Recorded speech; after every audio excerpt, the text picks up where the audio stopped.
आज हम आपको टाइम ट्रैवल के ऐसे तरीके बताते हैं जिनके द्वारा आप भी टाइम ट्रैवल कर सकते हो, जो कि साइंटिफिक तौर पर बिल्कुल सही है। बस आपको चाहिए होगी वो टेक्नोलॉजी जो आपके लिए समय यात्रा को संभव बना पाए। विज्ञान की किताबें ये साफ साफ बोलती है कि टाइम ट्रैवल बिल्कुल संभव है। वास्तव में समय को समझ पाना एक जटिल काम है। सभी के लिए समय की अलग अलग परिभाषा हो सकती है। कोई समय को टिक टिक करती घड़ी से मेजर करता है, तो कोई ब्रह्मांड में हो रहे बदलावों से समय को देखता है। सर न्यूटन ने समय को एक एरो की तरह देखा, जैसे एक तीर कमान से निकलने के बाद आगे ही जा सकता है, वो वापस नहीं लौट सकता। उसी तरह समय भी एक एरो की तरह फॉरवर्ड डायरेक्शन में चल रहा है, जिसमें समय पास्ट से होते हुए वर्तमान के द्वारा भविष्य की ओर बढ़ रहा है, जिसे वैज्ञानिक एरो ऑफ टाइम भी बोलते हैं। इसमें समय का ये एरो वर्तमान के द्वारा जैसे जैसे भविष्य की ओर बढ़ रहा है, वैसे वैसे वर्तमान के पल पास्ट में विलीन होते जा रहे हैं और भविष्य के पल वर्तमान में तब्दील हो रहे हैं। अब सवाल ये आता है कि हमारी टाइम मशीन कौन से सिद्धांतों पर काम करेगी जिससे हम समय यात्रा कर पाए। मैं जानता हूं कि हमारी आज की टेक्नोलॉजी के हिसाब से ऐसा संभव तो नहीं है, लेकिन हम एक थॉट एक्सपेरिमेंट तो कर ही सकते हैं। मान लो आपके पास एक ऐसा स्पेस शिप है जो लाइट की स्पीड से चल सकता है।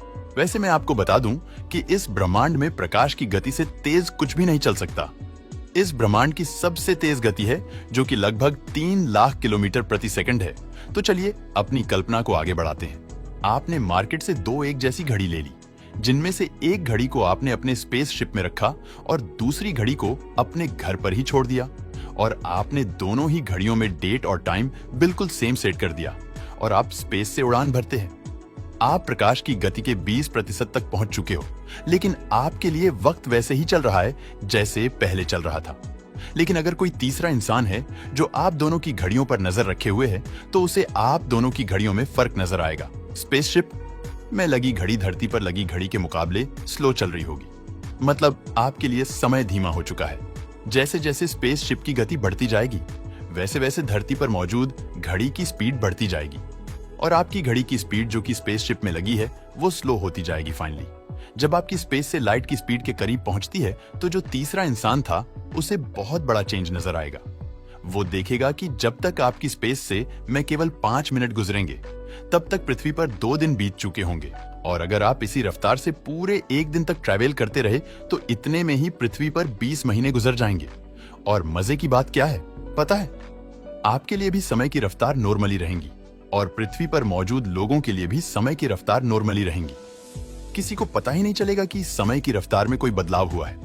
लेकिन जो तीसरा इंसान आप दोनों को देख रहा होगा, उसे फर्क साफ साफ नजर आ रहा होगा।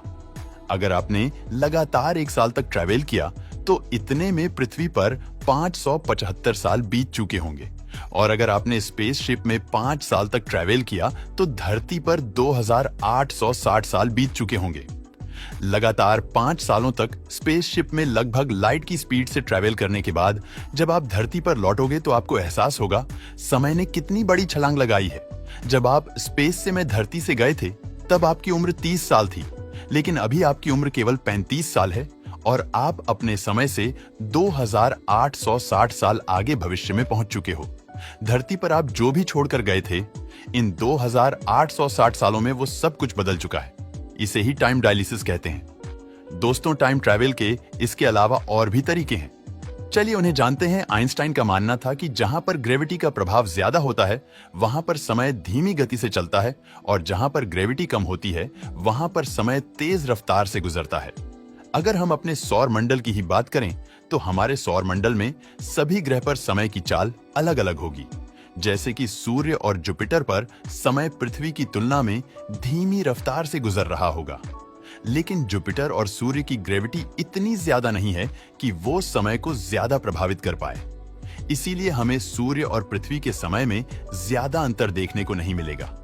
लेकिन ब्रह्मांड में सूर्य से भी लाखों करोड़ों गुना बड़ा ब्लैक होल मौजूद है, जो समय को भारी मात्रा में प्रभावित कर रहे आइंस्टीन ब्लैक होल को नेचुरल टाइम मशीन मानते थे, क्योंकि ब्लैक होल की ग्रेविटी इतनी तीव्र होती है कि ये प्रकाश को भी 360 डिग्री पर मोड़ देती है।